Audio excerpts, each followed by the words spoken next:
Price Lord. இன்றைய தியானத்திற்கு மத்தேயு 7:34 நாளைக்காக கவலைப்படாதிருங்கள், நாளைய தினம் தன்னுடையவைகளுக்காக கவலைப்படும். அந்தந்த நாளுக்கு அதினதன் பாடுகள் போதும். வசனத்தை குறித்து தியானிக்கும் போது அநேக மனிதர்களுடைய இருதயங்களையும் சிந்தைகளையும் எது நிறைந்திருக்குன்னா, நாளைய தினத்தை குறித்த கவலைகள்.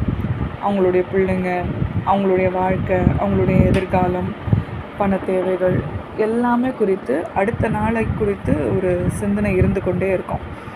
ஆனால் ஆண்டவர் சொல்கிற ஒரு காரியம் என்னென்னா, நாளைக்காக கவலைப்படாதிருங்கள். நாளைய தினத்துக்கு தன்னுடையவைகளை கவலைப்படும். அப்போ நாளைய தினத்திற்குன்னு ஏதோ ஒரு காரியங்கள் இருக்காது, மனிதனுக்கு தெரியாதவைகள், அறியாதவைகள். அப்போ அதை குறித்து கவலைப்படுவதன் நிமித்தம் இன்றைக்குரிய காரியங்களை நடத்த முடியாமல் போகும். அதனால் ஆண்டவர் சொல்கிறாரு, அந்தந்த நாளுக்கு அதினதன் பாடுகள் போதும். இன்றைக்கு என்ன இருக்கோ, இன்றைக்கி என்ன வேலை இருக்கோ, இன்றைக்கி என்ன சேலஞ்சஸ் இருக்கோ, அதை ஃபேஸ் பண்ணி அதை மாத்திரம் நம்ம சீராக செய்வதன் மாத்திரம்தான் நமது கரங்களில் ஆண்டவர் ஒப்படைத்திருக்கிற ஒரு காரியமாக இருக்குது. ஆகையால் நாளைய தினத்தை குறித்து கவலைப்படாதிருங்கள், எப்பொழுதுமே கர்த்தருக்குள்ளே சந்தோஷமாக இருங்கள். ஜெபிப்போமா.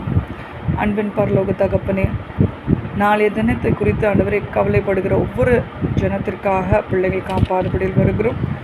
இந்த பாரங்கள், கவலைகள் அவர்களை அழுத்தாதவாறு ஆண்டவரை நீர் ஏந்துவீர், தாங்குவீர், சுமப்பீர், தப்புவிப்பீர் என்ற வார்த்தை உள்ளதுப்பா, ஜீவனுள்ள வார்த்தை. இதை விசுவசிக்க தேவரி கிருபைகளை தருவீராக ராஜா.